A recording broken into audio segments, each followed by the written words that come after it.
Early in the history of the United States, America took its cue from its European counterparts when it came to dealing with those who were different. Those with deafness, blindness, mental illness, and intellectual disabilities were typically stigmatized, ostracized, or otherwise isolated from society.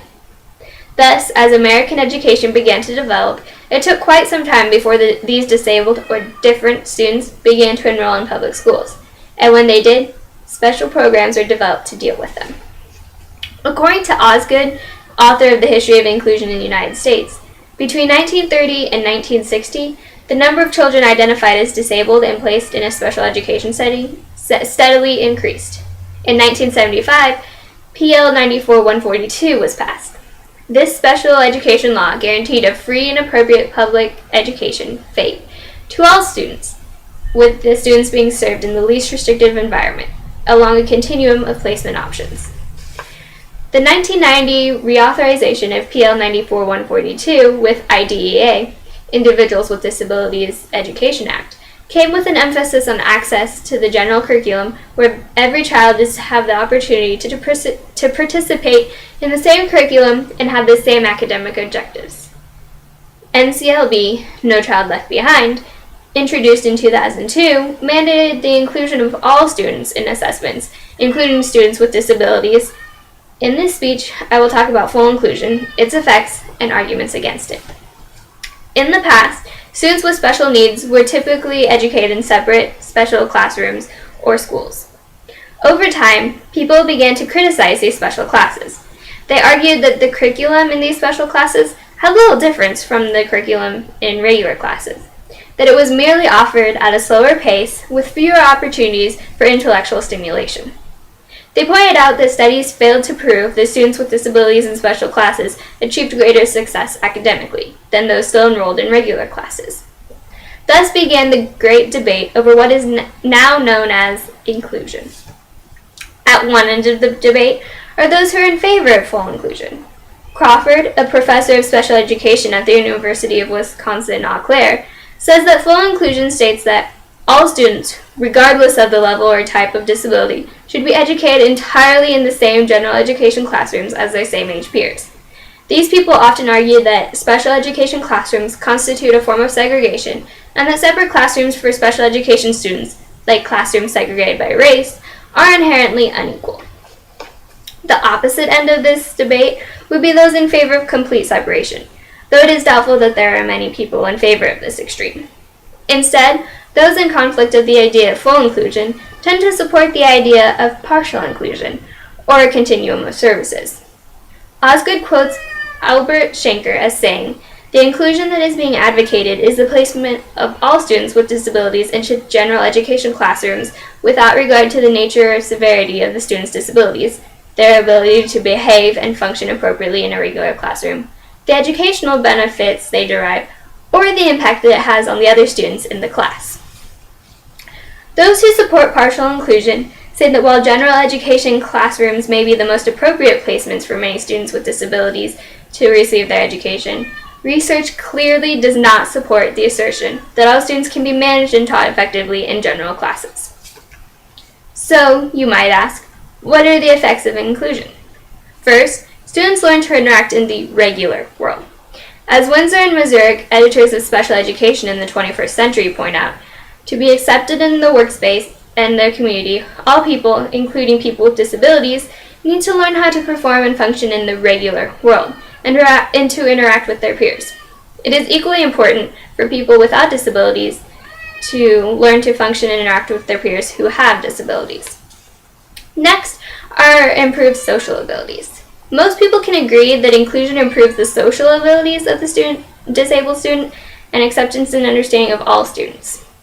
According to Osgood, studies have shown that regular class placement provided a healthier environment for the social and emotional development of mentally retarded children.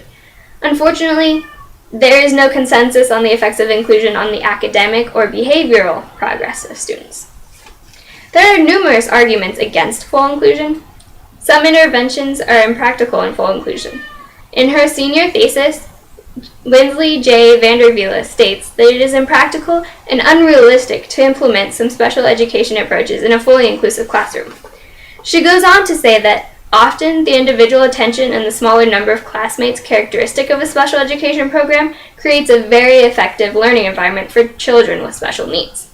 Some students with moderate to severe intellectual disabilities may not cope as well in inclusive classrooms and actually prefer being part of a self-contained special education program. There are also benefits of some homogeneous groups. Osgood says, advocates for children considered exceptional, the gifted, have publicly and forcefully argued that segregated classes in schools may well be not only justifiable, but preferable. While gifted students may need to spend some time with their normal peers, they also need a chance to interact with groups of their intellectual peers. As Kathy Kearney points out, gifted students have fewer and fewer opportunities in school to interact with intellectual peers, despite clear research evidence of the academic and social gains in carefully designed homogeneous groupings of gifted students. She also says that placing these students in regular classes with their same age peers is not developmentally appropriate. In fact, the emphasis on access to typical chronological age peers seen in much of the advocacy for full inclusion is confusing, especially in light of the equally adamant support for developmentally appropriate practices. Do we want our students to be in a classroom that are age appropriate or developmentally appropriate? Is it possible to have both? When talking to special education teachers, I have heard many real-life examples of how full inclusion is doing a disservice to exceptional students. Susie is an 11-year-old fourth grade student in a public school. Susie has an IQ of 58, and average IQ is 100. Susie is a sweet girl who tries her hardest at any task you put before her, but she often has no clue what is going on around her. Susie is in full inclusion. She is in a general education classroom studying the same curriculum as all the other students. One day, Susie's special education teacher was trying to help her with a math assignment on mean, median, and mode. At one point, the teacher asked Susie to name a number that is less than 6. Susie's reply was 7. The teacher said 7 is more than 6, and Susie replied 8, 9, 10? The teacher explained that those numbers are all after 6, and asked what number comes before 6. Susie's reply was purple. Susie's special education teachers are frustrated. They feel that they could meet Susie's needs better by pulling her out of the general education classroom to a resource room where they could teach her life skills such as reading recipes and using a calculator to balance the checkbook.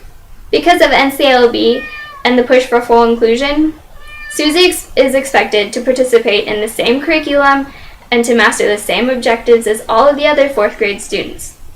A girl who has not mastered the concepts of more and less, bigger and smaller, before and after, is nevertheless assessed over standards that include mean, median, and mode.